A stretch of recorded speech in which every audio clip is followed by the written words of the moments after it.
Bonjour, it's Tavy Baisley from French Speak. In this video, I'm going to tell you about the 3 things you need to know before you go to France. So if you have a very limited amount of time to designate to learning some French before you go over, or things that you're wanting to do before you travel over to France or French-speaking countries, these are my top 3. Number 1, learn some numbers. French numbers are going to open up so many doors to you. And if you don't know them, they're going to close so many doors. So think of any interaction you have in shops, you're going to be dealing with some money transactions. So it's going to be really important for you daily to be able to use those numbers and understand when they're spoken to you. The other reason to learn numbers is times. In France, we use a 24-hour clock most of the time. So if you're inquiring at the local restaurant, you walked past in the day and you want to find out if they're going to be open that night, they're likely to give you the time in French using the 24-hour clock. They will give you the time in French, but they will most likely give it to you using the 24-hour clock. So instead of 4 p.m. or 6 p.m., they'll use 16 heures or 18 heures. So make sure you know your numbers before traveling.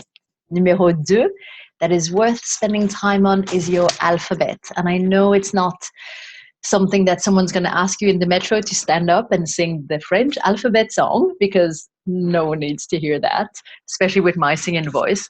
But think of all the bookings you've made before the trip, or things you're going to book when you get there, whether it's your hotel, tickets for a show, entry, like fast track entry to a museum, you've rented a bike, you've booked yourself on a Segway tour. All of those bookings will have your name there. Chances are, to a French ear, your name is going to be pronounced very differently to how they'd say it when they see it written down. So being able to say your name and spell it will always be a good thing and help you in those situations. Being able to spell, being able to learning your alphabet so you're able to spell will also help when you get lost. Chances are you're somewhere new, and place names can be quite tricky to pronounce, or metro station, or street names in a village you're staying.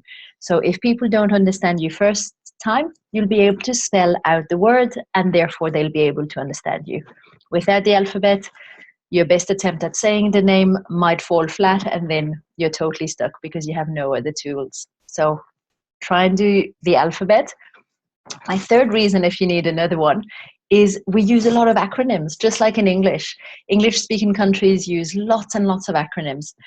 And in French, we do too. So if you think of the train that goes from Paris to the south of France, where my family is, it's called the TGV.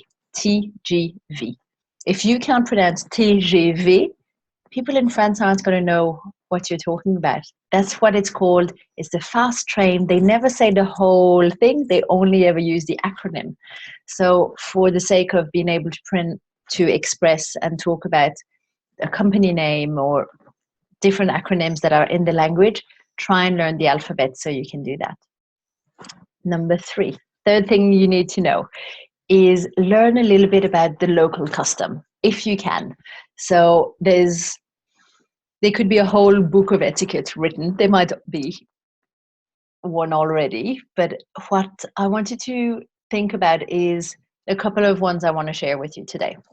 If you walk into a shop in France, we treat it like walking into the shopkeeper's space. So if you remember to say bonjour as you walk in, and merci, au revoir as you leave, hello, goodbye, and thank you as you leave. That's the way we do it as locals. So make sure you don't just walk in and start browsing. Always acknowledge the people who work there. So that's number 1 in shops. Number 2, if you get to know French people, a custom that might shock you if you're not used to doing this at home is la bise. La bise is the act of that we do to people's cheeks. Different areas in France have different numbers. In Paris, we used to do 4 bees, 1 on each side for everybody we met, men or women.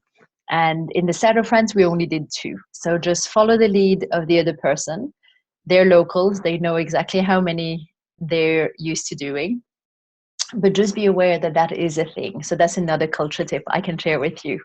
And the last one I wanted to share with you is if you share a meal with someone in France and maybe you're invited at someone's house, so there's a big table and there's a few French people, make sure that when you're about to start eating, you say bon appétit. Bon appétit. It just means enjoy your meal. And it's really something quite important to us to say before we start eating.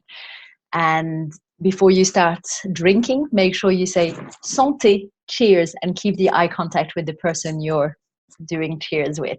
So they're just 3 quick cultural tips for your next trip to France. And they were the 3 things to know. So the numbers, the alphabet, and then some cultural tips that you can have. So I hope this video was helpful to you. I'd love to help you further and share something with you. I've created this 5-part training to teach you French numbers. It's very easily digestible. A little video, something to practice, another video, something to practice, etc. So you're stacking the skills on top of each other to make sure that by the end you've memorized them. I'll be sharing lots of ways to memorize the information and lots of pronunciation tips. So if you'd like access to that free video, it's completely free for you. Go on to this address, bit.ly, super simple French numbers. bit.ly / super simple French numbers. That's where you'll find that free training on numbers, because I believe it really helps people when they get to France. Even if they don't know much else, that can really help and get them out of trouble. So hopefully that was helpful. Au revoir et à la prochaine vidéo. Merci.